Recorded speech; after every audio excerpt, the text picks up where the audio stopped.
চিত্রনায়িকা পরিমণি আসলে তিনি জামিন পেয়েছেন। সেই জামিন পেয়ে কিন্তু আসলে আদালত আত্মসমর্পণ করে জামিন পেয়ে কিন্তু আসলে তিনি জি, মামলাটিতে আজকে সমন ফেরতের জন্য দিন ধার্য ছিল। আমরা আত্মসমর্পণপূর্বক বিজ্ঞ আদালতে পরিমণিকে সারেন্ডার করিয়েছিলাম। জামিনের আবেদন মঞ্জুর হয়েছে, মামলাটি এখন বদলি হবে।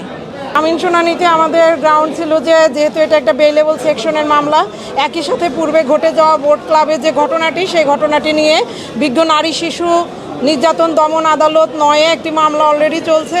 তো আমরা আদালতের প্রতি শ্রদ্ধাশীল হয়ে বিজ্ঞ আদালতের সমন পাওয়া মাত্র উপস্থিত হয়েছি। বিজ্ঞ আদালত আমাদের সাবমিশনে সন্তুষ্ট হয়ে জামিন মঞ্জুর করেছেন।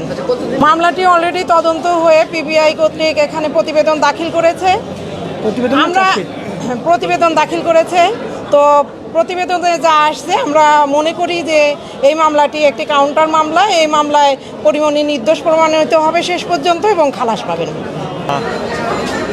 সেই বোট ক্লাবের মামলায় যিনি বিবাদী ছিলেন তার কথা আমরা শুনছিলাম, এবং একই সাথে আমরা যদি জানিয়ে রাখতে চাই যে আসলে সেই বোট ক্লাব মামলায় পরিমণিও একটি মামলা করেছে নাসির উদ্দিনে, এবং নাসিরও কিন্তু আসলে পরিমণির বিপক্ষে মামলা করেছে।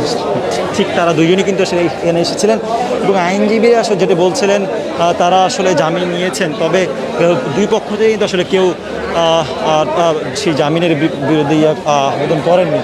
আমরা সেটি কিন্তু আসলে দেখানোর চেষ্টা করছিলাম, এবং আমরা একটু বিষয় জানিয়ে রাখতে চাই যে আসলে আজ সিএমএম কোর্টে সকাল 10টা 15 মিনিটে তিনি আসলে আত্মসমর্পণ করেন সেই মামলা।